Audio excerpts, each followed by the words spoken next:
காவேரி வந்து எவ்வளவோ விஜய் கிட்ட சொல்லி பார்க்குறாங்க. ஆனாலும் விஜய் வந்து இல்லை காவேரி, நான் உன்னை விட்டுட்டு போக மாட்டேன், உனக்கு ஒன்றுன்னா நான் பார்த்துட்டு சும்மா இருக்க முடியுமா அப்படின்னு சொல்லி காவேரியோடவே தங்க ஆரம்பிச்சிடுறாரு.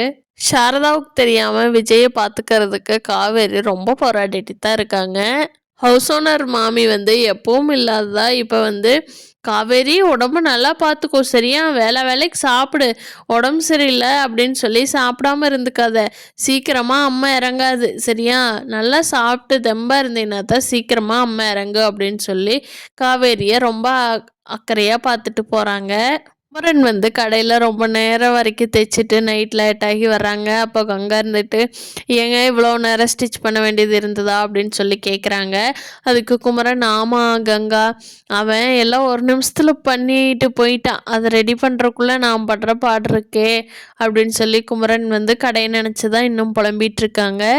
நிவின் வந்து கடையிலேருந்து வீட்டுக்கு போனதும் யமுனா எங்கே போயிட்டு வர்றீங்க அப்படின்னு சொல்லி கேட்குறாங்க. அப்போ சொல்கிறாங்க நிவின், குமரனோட கடையில் இப்படியெல்லாம் உடச்செறிஞ்சிட்டாங்க, அதையெல்லாம் சரி பண்ணிட்டு தவிர வேறு எங்கேயும் போகலை, உனக்கு டவுட்டாக இருந்தால் குமரன் மாமாட்டையே ஃபோன் பண்ணி கேட்டுக்கோ அப்படின்னு சொல்கிறாரு. அதுக்கு யமுனா, காவேரி பார்க்க போகலையில, அது போதும், குமரன் மாமாட்ட போனீங்க அப்படின்னு சொல்கிறீங்களே அது உண்மையாக தான் இருக்கும், நீங்கள் காவேரி பார்க்க போனால் மட்டும்தான் எங்கே போனால் என்ன ஏதுன்னு எங்கிட்ட டீட்டெயில்ஸ் சொல்ல மாட்டீங்க, இந்த மாதிரி யார் கூட போனாலும் நான் கேட்டால் டக்குன்னு சொல்லிடுறீங்க, அதனால இது உண்மையாக தான் இருக்கும், நான் குமரன் மாமாட்ட ஃபோன் பண்ணி கேட்கணுங்கிற அவசியமே இல்லை அப்படின்னு சொல்லி யமுனா நிவின்கிட்ட சொல்லிகிட்ருக்காங்க.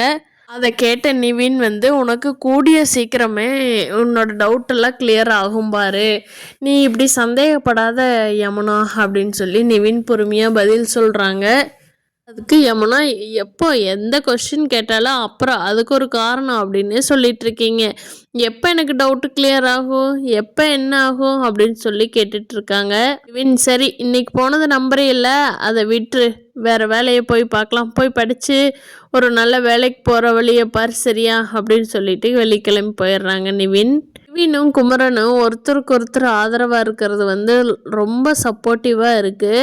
அதே மாதிரி விஜயும் வந்து போலீஸ்க்கு மறைமுகமாக இருக்கணும் அப்படிங்கிற ரீசன் இல்லாமல் இருந்ததுன்னா கண்டிப்பாக குமரனுக்கு பயங்கர சப்போர்ட்டாக இருப்பார். இப்போவே கதையை ரெடி பண்ணுறதுக்கு உண்டான பணம் முடிஞ்ச அளவுக்கு விஜய் கொடுக்க தான் போகிறாரு. பார்க்கலாம் ஃப்ரெண்ட்ஸ், நாளைக்கு என்ன நடக்க போகுதுன்னு. இந்த வீடியோ பிடிச்சிருந்தா லைக் பண்ணிக்கோங்க, நம்ம சேனல் இன்னும் சப்ஸ்கிரைப் பண்ணாதவங்க சப்ஸ்கிரைப் பண்ணிக்கோங்க. தேங்க்யூ.